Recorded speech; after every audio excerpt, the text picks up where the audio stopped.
अमरपुर नामक राज्य में राजा धीरेन्द्र प्रताप का शासन था। राजा धीरेन्द्र प्रताप की पत्नी रानी दुर्गा उनसे बहुत प्रेम किया करती थी। साथ ही उनकी पुत्री मयूरी भी अपने पिता से बहुत प्रेम किया करती थी। राजा धीरेन्द्र के राज्य में प्रजा बहुत सुखी थी। वो एक न्याय प्रिय राजा हुआ करते थे। राजा धीरेन्द्र प्रताप के जीवन में सब कुछ सामान्य था। एक बार की बात है, महाराज अपने मंत्री को बुलाकर कहते हैं, मंत्री जी, काफी समय से हमारा कोई मनोरंजन नहीं हुआ। ऐसा कीजिए, राजमहल में नृत्य समारोह का आयोजन कीजिए। जी महाराज, मैं आज ही राज्य सभा में नृत्य समारोह के लिए नर्तिकाओं को आमंत्रण देता हूँ। फिर मंत्री ने राज्य सभा में कुछ नृत्यकियों को आमंत्रित किया और शाम को समारोह शुरू हुआ। नृत्यकियों ने महाराज को नृत्य दिखाए। राज्यसभा में कुछ खेलों का भी आयोजन किया गया। महाराज मन ही मन सोच रहे थे, मेरे पास जीवन में सब कुछ है और मुझे इस राज्य का सबसे प्रसन्न व्यक्ति होना चाहिए, परंतु क्या ऐसा भी कोई व्यक्ति हो सकता है जो मुझसे ज्यादा प्रसन्न हो? ऐसे ही कुछ समय बीत गया। एक दिन महाराज अपने मंत्री से बोले, मंत्री जी, हम अपने राज्य का निरीक्षण करना चाहते हैं। ये आपने बहुत ही अच्छा सोचा है महाराज। बहुत समय हो गया हमने अपने राज्य का निरीक्षण नहीं किया। चलिए आज हम राज्य का निरीक्षण कर लेते हैं। मंत्री जी, हम अपने राज्य का निरीक्षण अवश्य करेंगे, परंतु इस बार हम हमेशा की तरह नहीं करेंगे, बल्कि रात्रि में भेष बदलकर साधारण प्रजा की तरह हम राज्य का निरीक्षण करना चाहते हैं। जो आज्ञा महाराज। अब रात हुई। महाराज और मंत्री साधारण प्रजा के भेष में राज्य का निरीक्षण करने के लिए निकल पड़े। महाराज प्रजा को देख रहे थे और कह रहे थे, मंत्री जी, राज्य में भ्रमण करके तो हमें लगता है कि प्रजा में सब सुख शांति है, सभी लोग प्रसन्न हैं। मंत्री जी, मैं किसी ऐसे व्यक्ति की तलाश करना चाह रहा था जो अपने जीवन में मुझसे भी ज्यादा खुश हो, परंतु मुझे नहीं लगता कि मेरे राज्य में कोई व्यक्ति मुझसे ज्यादा भी खुश होगा। महाराज, आप राज्य के महाराज हैं, भला आपसे ज्यादा खुश कौन व्यक्ति हो सकता है? मुझे नहीं लगता कि आपकी इस तलाश का कोई भी अर्थ है। चलिए महाराज, रात बहुत हो रही है, अब हमें वापस चलना चाहिए। तभी अचानक महाराज की नजर सामने एक घर की तरफ पड़ी। वहां से बहुत हंसने और खिलखिलाने की आवाज आ रही थी। महाराज और मंत्री उस घर के पास गए। उन्होंने खिड़की से झांककर देखा तो वहां एक गरीब मोची का घर था। मोची अपनी पत्नी और बेटी के साथ बहुत खुश था और वो उन दोनों के साथ हंसी मजाक कर रहा था और खेल रहा था। महाराज ने अपने मंत्री से कहा, मंत्री जी, ये तो कोई गरीब मोची का घर लगता है। हाँ महाराज, सही कहा आपने। ये हमारे राज्य में रह रहा एक साधारण मोची है जो दिन भर जूते सिलता है और शाम को जो भी कुछ कमाई होती है उसी से अपने घर का खर्चा चलाता है। मंत्री जी, ये मोची इतना साधारण है और इतना गरीब भी, परंतु फिर भी ये अपनी पत्नी और अपनी बेटी के साथ कितना खुश है। मैंने तो कभी इतनी खुशी का अनुभव नहीं किया। मंत्री जी, अवश्य ही ये मोची झूठ बोल रहा है, नाटक कर रहा है। इसके पास अवश्य ही कोई छुपा हुआ खजाना है। आप इस पर नजर रखिए और पता करके मुझे बताइए कि आखिर इसकी खुशी की वजह क्या है। जो आज्ञा महाराज। अब महाराज मंत्री के साथ घर लौट आए। अगले दिन मंत्री ने एक सिपाही को छुपकर उस मोची पर नजर रखने के लिए भेजा। सिपाही ने कुछ दिन छुपकर उस मोची पर नजर रखी और रात को आकर महाराज और मंत्री दोनों को बताया। महाराज, मैंने उस मोची पर छुपकर नजर रखी। मैंने देखा कि उसका जीवन बड़ा ही सादा है। वो टूटी हुई चप्पल और जूते बनाता है। उसके पास बहुत सारे ग्राहक भी नहीं आते, केवल इक्का दुक्का ही आते हैं। फिर शाम को वो अपने कमाए हुए पैसों से राशन खरीदता है, जिससे कभी वो सब्जी खरीद पाता है तो कभी चावल और कभी सिर्फ नमक और रोटी का ही सामान खरीद पाता है। उसके बाद वो उन सामग्री को लेकर अपने घर जाता है। फिर उसकी पत्नी खाना पकाती है। वो सभी बड़े ही प्रेम से एक दूसरे को खिलाते हुए खाना खाते हैं और फिर एक दूसरे के साथ समय बिताते हैं, बातें करते हैं, खेलते हैं, हंसते हैं। और सबसे बड़ी बात यह है महाराज, भले ही उनके जीवन में लाख कमियां हों, परंतु उन्हें वो कमी कभी कमी जैसी लगती ही नहीं है। वो बहुत ही प्रसन्न रहते हैं। सिपाही की बातें सुनकर महाराज को बहुत ही आश्चर्य हुआ। वो बहुत देर सोचने के बाद बोले, मंत्री जी, आप ऐसा कीजिए कि उस मोची को हमारे राज्य में बुलाइए और उसे राज्य मोची नियुक्त कर दीजिए। जो आज्ञा महाराज। मंत्री ने एक सिपाही को भेजकर उस मोची को बुलवाया। मोची सिपाही के साथ आया और बोला, महाराज की जय हो। महाराज, मेरा नाम नंदू है। आपने इस तरह मुझे राज दरबार में क्यों बुलाया? क्या मुझसे कुछ गलती हो गई? नहीं नंदू, तुमसे कोई गलती नहीं हुई है, बल्कि तुम तो बहुत अच्छे मोची हो। इसीलिए मैंने तुम्हें यहाँ बुलाया है ताकि मैं तुम्हें राज्य मोची नियुक्त कर सकूं। आज के बाद तुम हमारे राज दरबार में राज्य मोची के पद पर नियुक्त किए जाते हो। ये आप क्या कह रहे हैं महाराज? क्या मेरे भाग्य इतने अच्छे हैं कि मैं राज्य मोची के रूप में यहाँ पर नियुक्त हो सकता हूँ? हाँ नंदू, तुम ऐसा ही समझो। आपका बहुत बहुत धन्यवाद महाराज। नंदू, तुम्हें राजमहल से रोज एक सोने की मोहर तुम्हारी मेहनताना के रूप में दी जाएगी। क्या सच में महाराज? मुझे रोज एक सोने की मोहर मिलेगी? हाँ नंदू। नंदू ये सुनकर बहुत खुश हो जाता है। फिर उसे राजमहल में एक जगह दी जाती है, जहां पर बैठकर वो महाराज, महामंत्री और राज दरबारियों के जूते चप्पल की सिलाई करता है। शाम को मंत्री जी उसे सोने का सिक्का देते हैं। नंदू बहुत खुशी खुशी उस सोने के सिक्के को लेकर घर आ जाता है और अपनी पत्नी को सारी बात बताते हुए वो सिक्का दे देता है। उसकी पत्नी भी ये सारी बातें सुनकर बहुत खुश हो जाती है और कहती है, अजी, ये तो बहुत खुशी की बात है। अब हमारी गरीबी के दिन दूर हो गए। अब तो हम अमीर हो गए हैं। देखना, मैं अपनी सहेलियों को बताऊंगी कि आपको महाराज के यहाँ नौकरी मिल गई है। हाँ दुर्गा, खुश तो मैं भी बहुत हूँ। नंदू नहीं जानता था कि अब उसका जीवन पूरी तरह से बदलने वाला है। अगले दिन जैसे ही सभी गांव वालों को ये पता चला कि नंदू महाराज के यहाँ राज्य मोची हो चुका है, सभी लोग उसे बधाई देने के लिए पहुंच गए।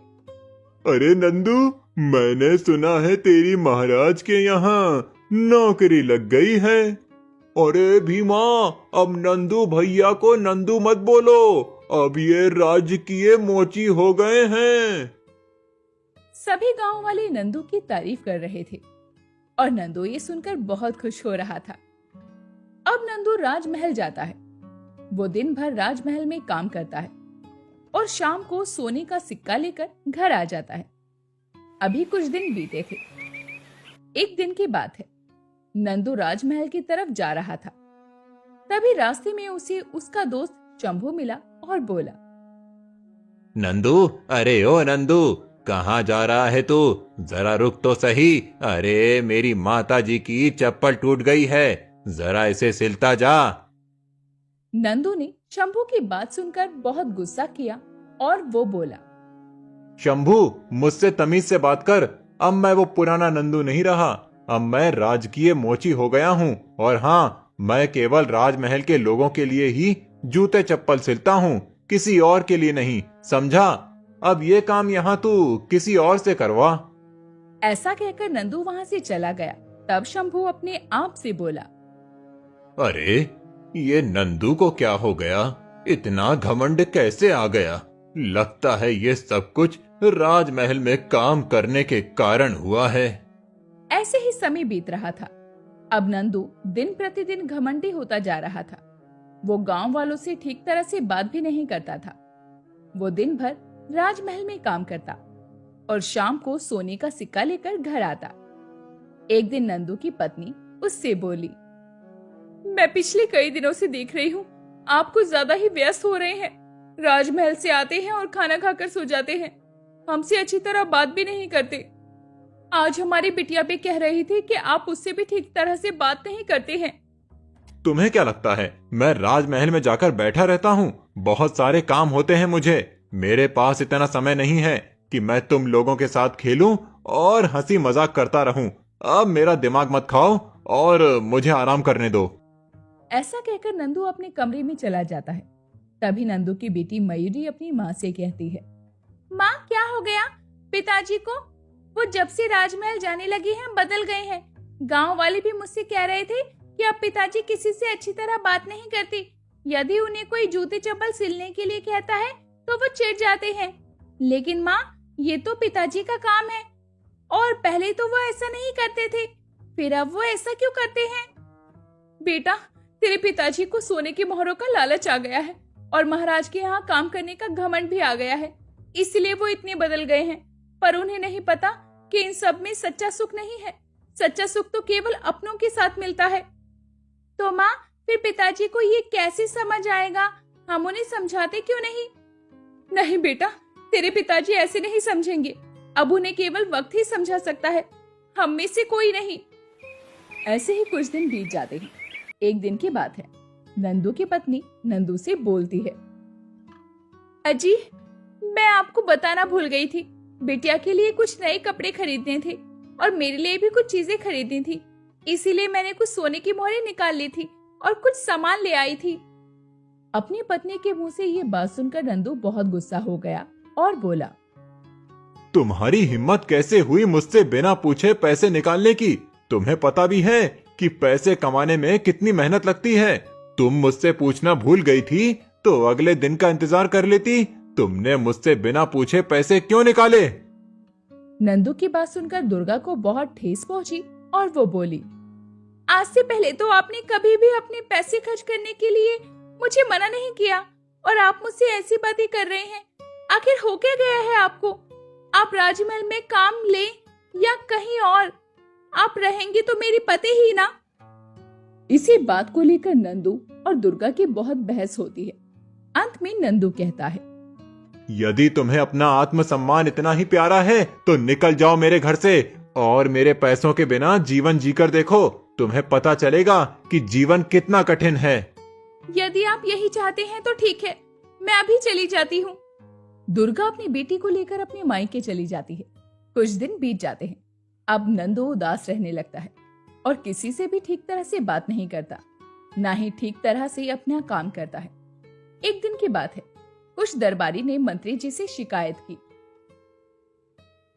मंत्री जी क्या आपको नंदू के बारे में कोई जानकारी भी है? हाँ हाँ बिल्कुल जानकारी है। नंदू बहुत अच्छी तरह काम करता है और वो बहुत खुश रहता है। उसका स्वभाव ही बड़ा अच्छा है, सभी लोग उससे बहुत खुश रहते हैं। मंत्री जी ये बहुत पुरानी बात हो गई है। आप तब की बात कर रहे हैं जब नंदू नया नया राज दरबार में आया था, परंतु अब नंदू काफी बदतमीज हो गया है। वो ना तो ठीक तरह से बात करता है और ना ही अपना काम ठीक तरह से करता है। ये आप कैसी बातें कर रहे हैं? मैं सच कह रहा हूँ मंत्री जी। यदि आपको मेरी बात पर विश्वास नहीं आता तो आप स्वयं नंदू के पास जाइए, उससे बातें कीजिए, उससे काम करवा कर देखिए, तब आपको पता चलेगा कि मैं सच कह रहा हूँ। ठीक है, मैं स्वयं इस बात की पड़ताल करूंगा और यदि ये बात सच हुई तो मैं महाराज से नंदू की शिकायत अवश्य करूंगा। जहाँ एक तरफ नंदू अकेला रहने और लोगों से दूरियां बनाने की वजह से परेशान हो रहा था, वहीं दूसरी तरफ नंदू की पत्नी अपने मायके में नंदू का इंतजार कर रही थी।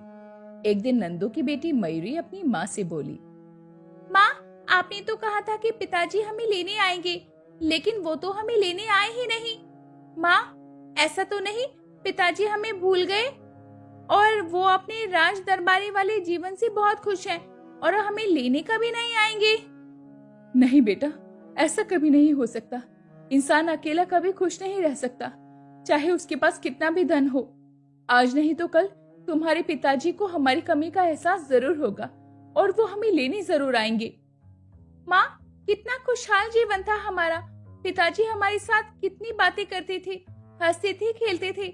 हमारे जीवन में किसी भी तरह की कमी नहीं थी। भले ही हमारे पास धन नहीं था, लेकिन हमें उसकी आवश्यकता भी नहीं थी। परंतु जब से पिताजी को धन मिला है और राजमहल में काम मिला है, तब से हमारे जीवन की खुशियां चली गई है। माँ, क्या अमीरों के जीवन में खुशियां नहीं होती, केवल पैसा होता है? नहीं मयूरी बेटा, ऐसी कोई बात नहीं है। खुशियां अमीरी या गरीबी से नहीं, बल्कि व्यवहार से होती है और भावनाओं से होती है। परंतु लालच इन सबको खराब कर देता है। पर बिटिया रानी, तू इतनी चिंता क्यों करती है? सब कुछ ठीक हो जाएगा, भगवान पर भरोसा रख। इधर मंत्री जी नंदू के पास पहुंचे और बोले, और नंदू, कैसा है तू? मंत्री जी, भगवान की दया से मैं बहुत खुश हूँ। आप बताइए, आप कैसे हैं? अच्छा हूँ, बस मेरी ये चप्पल थोड़ी ठीक कर दे। जी मंत्री जी, आप चिंता मत कीजिए, अभी ठीक कर देता हूँ मैं। नंदू, लगता है तेरे पास काम ज्यादा है। अगर ज्यादा ही काम हो तो रहने दे, कल कर देना। नहीं नहीं मंत्री जी, आप चिंता मत कीजिए, मैं आज आपकी चप्पल ठीक कर देता हूँ। काम का क्या है, काम तो कम और ज्यादा लगा ही रहता है। फिर मंत्री जी बोले, ठीक है नंदू, तू कल कर देना, मैं कल आऊंगा। अगले दिन मंत्री जी नंदू के पास पहुंचे और बोले, नंदू, मेरी चप्पल ठीक हो गई क्या? हाँ मंत्री जी, ठीक कर दी है, ये लीजिए। मंत्री जी ने देखा नंदू ने चप्पल अच्छी तरह ठीक नहीं की थी। तब मंत्री जी बोले, नंदू, हर बार तो तू चप्पल बहुत अच्छी तरह से ठीक करता है, इस बार तूने ठीक तरह से काम नहीं किया है। ये कैसी बात कर रहे हैं आप मंत्री जी? मैं अपना काम बहुत अच्छी तरह करता हूँ, मेरे काम में कोई कमी नहीं रहती। इसीलिए तो महाराज ने मुझे राजकीय मोची के रूप में नियुक्त किया है।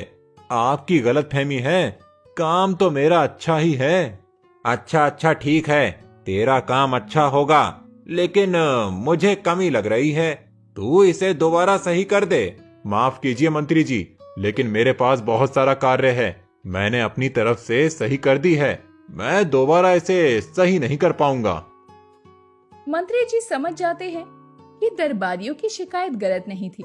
नंदू अब सचमुच लापरवाह और बदतमीज हो चुका था। मंत्री जी ये सारी बातें जाकर महाराज को बताते हैं। ये सुनकर महाराज कहते हैं, मंत्री जी, समझ नहीं आता कि नंदू में ये परिवर्तन आखिर हुआ कैसे? हाँ महाराज, मैंने देखा है कि अब नंदू बहुत खुश भी नहीं रहता है। ठीक है मंत्री जी, हम खुद जाकर इसकी पड़ताल करेंगे कि नंदू का व्यवहार सचमुच बदला है या नहीं। अब महाराज नंदू के पास जाते हैं और अपने जूते देते हुए कहते हैं, नंदू, जरा हमारे जूते ठीक कर दो। जी महाराज, अभी ठीक कर देता हूँ। नंदू महाराज के जूते ठीक करता है। वैसे तो नंदू ने अपना काम बखूबी किया था, परंतु फिर भी उसे आजमाने के लिए महाराज बोले, नंदू, तुमने अपना काम ठीक तरह से नहीं किया है, तुम एक बार फिर से अपना काम करो, मेरे जूते अच्छी तरह ठीक करो। नहीं महाराज, मैंने अपना काम बहुत अच्छी तरह से किया है, मैंने जूते अच्छी तरह से ठीक कर दिए हैं। यदि आपको ठीक नहीं लग रहे हैं तो आपको अपने बारे में विचार करना चाहिए। महाराज को नंदू की ये बात सुनकर बहुत गुस्सा आता है और वो कहते हैं, तुम अपनी औकात भूल गए हो। तुम्हारी हिम्मत कैसे हुई महाराज से इस तरह से बात करने की? तुम्हें क्या लगता है कि तुम राजमहल में बैठकर मोची का काम कर रहे हो तो तुम बहुत निपुण हो और बहुत अच्छे मोची हो? तो मैं तुम्हें बता दूं कि ऐसा कुछ नहीं है। दरअसल मैंने तुम्हें अपने आप से भी ज्यादा खुश रहते हुए देखा था। मैं तुम्हारी इस सच्ची खुशी का राज जानना चाहता था, इसीलिए मैंने तुम्हें इस राजमहल में राज्य की मोची बनाकर रखा और तुम्हें रोज एक सोने की मोहर देने का वादा भी किया। परंतु तुम इस लायक ही नहीं हो कि तुम्हें राज दरबार में रखा जाए। चले जाओ यहाँ से, और दोबारा कभी राजमहल की तरफ पलटकर देखने की हिम्मत भी मत करना। जहां से आए हो वहीं चले जाओ। अब नंदू को सारी बातें समझ में आ गई। उसे अपने पिछले जीवन की खुशियां भी दिखाई देने लगी और अपने जीवन का बदलाव, और उसकी वजह से नंदू राजमहल से निकला और घर की तरफ आने लगा। तभी रास्ते में भीमा मिला। उसे देखकर नंदू बोला, भीमा, अरे ओ भीमा, कहाँ जा रहा है तू और मुझसे बात क्यों नहीं कर रहा? आपसे कौन बात करेगा नंदू जी, आप तो राजकीय मोची हैं। आपसे सोच समझ कर बात करनी पड़ती है। अगर कोई गलती हो गई तो पता नहीं आप कितनी बातें सुना दें। अच्छा, मैं चलता हूँ। नंदू और आगे बढ़ा और उसने कई गांव वालों से बात करने की कोशिश की, परंतु किसी भी गांव वाले ने नंदू से बात नहीं की। नंदू समझ चुका था कि ये सब उसके व्यवहार का ही नतीजा है। नंदू अपनी गलतियों पर बहुत पछताता है। नंदू सीधे अपनी पत्नी के पास पहुंचा और माफी मांगते हुए बोला, दुर्गा, मुझे माफ कर दो। मुझे समझ में आ गया है कि मैं राजमोची होने के बाद घमंडी हो गया था। मेरा जो वास्तविक व्यवहार था वो खो गया था। इसीलिए मैंने तुमसे और अपनी बेटी से बात करना, हंसना खेलना छोड़ दिया था और मुझे टेंशन और बढ़ती गई। फिर मैंने गांव वालों से भी बात करना छोड़ दिया और मेरा अकेलापन और टेंशन और बढ़ गई। यहाँ तक कि मैंने राज दरबार में भी लोगों से ठीक से बात करना छोड़ दिया और उनके काम भी ठीक तरह से नहीं कर रहा था और अंत में महाराज से भी ठीक तरह से बात नहीं की। इन सब बातों से गुस्सा होकर महाराज ने मुझे दरबार से निकाल दिया। परंतु मुझे दरबार से निकलने की बहुत खुशी है। कम से कम मेरा पुराना स्वरूप, मेरी पत्नी, मेरी बेटी, मेरे गांव वाले, सब कुछ मुझे वापस तो मिल जाएगा। मुझे ऐसा राजकार्य नहीं चाहिए जिसमें मैं केवल अकेला रह जाऊं। मुझे माफ कर दो। मेरे साथ घर लौट चलो। मैं फिर से वही पीपल के पेड़ के किनारे अपनी मोची की दुकान लगाऊंगा और लोगों से बड़े प्रेम से बात करके उनका काम करूंगा और शाम को जो भी कमा कर लाऊंगा वो तुम्हारे हाथ में दूंगा। हम मिलजुल कर खाएंगे और हंसते खेलते जीवन बिताएंगे। नहीं जी, माफी मांगने की कोई बात नहीं है। आपको आपकी भूल का एहसास हो गया, मेरे लिए तो यही बहुत बड़ी बात है। वो लोग बातें कर रहे थे कि तभी मयूरी वहाँ पर आ जाती है और कहती है, पिताजी, आप वापस आ गए। हमारे लिए इससे बड़ी खुशी की बात और कोई नहीं हो सकती। लेकिन पिताजी, अब आप कभी भी राज दरबार मत जाना। मैं नहीं चाहती। पिछले कुछ दिनों में मैंने और मेरी माँ ने जो दुख झेले हैं, आपके बिना वो हमें फिर से झेलने पड़े। हाँ बेटी, तुम सही कहती हो। फिर नंदू अपनी पत्नी और बेटी को लेकर वापस अपने घर आ जाता है और अगले दिन फिर से गांव के किनारे बड़े से पेड़ के नीचे अपनी दुकान लगाने लग जाता है और गांव वालों से बड़े ही प्रेम से बात करने लग जाता है। सभी गांव वाले धीरे धीरे नंदू को फिर से प्रेम करने लगते हैं। नंदू फिर से अपनी गरीबी में बहुत सुखपूर्वक जीवन गुजारने लगता है। वो दिन भर कमाता और शाम को उन्हीं पैसों से राशन लेकर आता। सभी साथ बनाते खाते, फिर हंसते खुश रहते। पहले की तरह ही उनका जीवन सामान्य हो गया था। महाराज और मंत्री नंदू पर लगातार अपनी नजर बनाए हुए थे। ये सब देखकर महाराज मंत्री से बोले, मंत्री जी, देखा आपने, सच्ची खुशी पैसा या पद नहीं, सच्ची खुशी स्वयं में होती है। नंदू जब हमारे राज दरबार में आया तो उसने अपनी सच्ची खुशी को खो दिया और जैसे ही वो जब सामान्य हो गया तो उसने फिर से सच्ची खुशी को प्राप्त कर लिया। हाँ महाराज, आप सच कहते हैं, यही सच्ची खुशी है।